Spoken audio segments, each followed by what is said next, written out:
اعوذ باللہ من الشیطان الرجیم، بسم اللہ الرحمن الرحیم۔ السلام علیکم ناظرین، میں ہوں آپ کا ہوسٹ محمد عقیل اور ہمارے اس چینل میں خوش آمدید۔ ناظرین عزیز وقار، آج کے اس توہم پرستانہ عقائد ہمارے معاشرے میں کچھ ایسے انداز سے سرایت کر چکے ہیں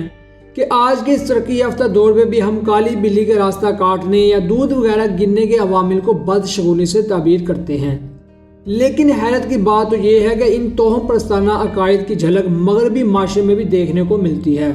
جنہیں انتہائی ترقی یافتہ مانا جاتا ہے۔ جیسے مغرب میں 13 کے ہندسے کو نحوست کی علامت قرار دیا جاتا ہے، مگر آپ کو یہ جان کر شدید حیرت ہوگی کہ 13 کے ہندسے کو منحوس قرار دینے والوں کا عقیدہ اس قدر مستحکم ہے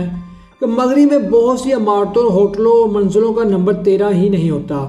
معاملہ اس وقت زیادہ بگڑتا ہے جب 13 تاریخ اور فرائیڈے دونوں ایک ہی ساتھ آ جائیں، کیونکہ مغرب میں ایسے موقعوں کو ایک بڑی ہی دشوارانہ خیال کیا جاتا ہے۔ مغربی ممالک میں آج کے ترقی یافتہ دور میں بھی فرائیڈے 13 کو خوف اور بدقسمتی کی علامات سمجھا جاتا ہے، تو ماننے والے افراد دوسرے سفروں کرنے یا کوئی نیا کام شروع کرنے سے اجتناب کرتے ہیں۔ آپ اس خوف کی انتہا کا اندازہ اس بات سے بآسانی لگا سکتے ہیں کہ ٹریول ایجنسی کے مطابق جون 2014 کے مہینے میں فرائیڈے 13 دن تھا، جس دن اندرون ملک پروازوں کے لیے انتہائی سستی ٹکٹیں پیش کی گئیں، کیونکہ فرائیڈے 13 کو لوگ سفر کرنا مناسب نہیں سمجھتے تھے،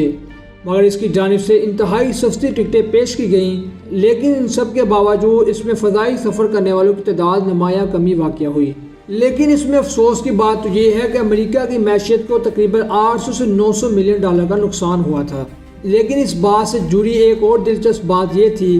کہ اس میں یعنی 13 جون 2014 میں توہم پرستانہ نظریات کا ملاپ کا ایک حصہ تھا،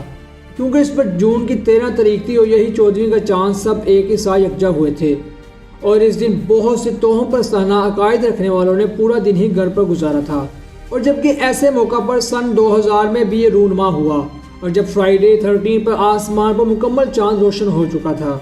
اور ناظرین، یہ بھی ایک واضح حقیقت ہے کہ فرائیڈے 13 کے منحوس ہونے یا نہ ہونے کی وجہ آج تک ثابت نہیں ہو سکی،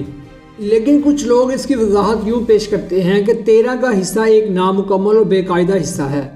کیونکہ ایسے لوگوں کا ماننا ہے کہ 12 ایک مکمل حصہ ہے جو کہ اختتام کو ظاہر کرتا ہے، 12 مہینے کا ایک سال یا پھر گھڑی کے 12 گھنٹے، اس لیے ان کے نزدیک 13 ایک غیر ضروری اور منحوس حصہ ہے۔ اور یونان میں بھی 13 کا حصہ منحوس کی علامت سمجھا جاتا ہے،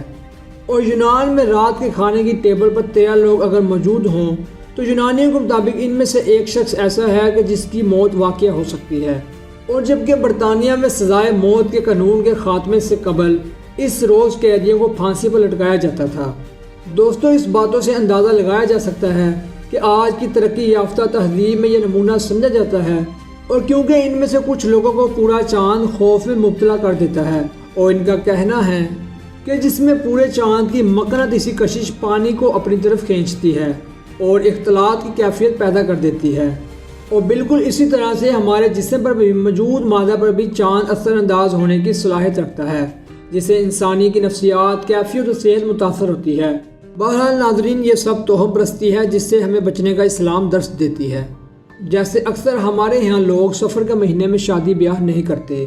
کہ اس مہینے میں بلائیں وغیرہ اترتی ہیں، تو یہ بھی توہم پرستی کی ایک قسم ہے کہ نکاح کسی مہینے میں بھی منع نہیں۔ تو ناظرین، آخر میں اللہ تعالیٰ سے دعا ہے کہ اللہ تعالیٰ ہمیں ہر قسم کی توہم پرستی سے دور رکھے اور ہمیں اسلام کی تعلیمات پر عمل پیرا ہونے کی توفیق بخشے، آمین ثم آمین۔ تو دوستو، اسی کے ساتھ ہی آج کی ہماری ویڈیو کا اختتام ہوتا ہے۔ ہم امید کرتے ہیں کہ آپ کو یہ آج کی ہماری دلچسپ ویڈیو پسند آئی ہوگی۔ ویڈیو پسند آنے کی صورت میں ہمارے چینل کو سبسکرائب، ویڈیو کو لائک اور شیئر ضرور کیجیے، اور پاس سے موجود بیل آئیکن کو بھی کلک کیجیے تاکہ آپ کو ہماری ہر نئی آنے والی ویڈیو کا نوٹیفیکیشن بر وقت ملتا رہے۔ اپنے دوستوں اور رشتہ داروں، گرد و نواح کے تمام لوگوں کا بہت خیال رکھیے گا۔ پھر ملتے ہیں ایک اچھی نئی ویڈیو کے ساتھ، تب تک کے لیے اللہ حافظ۔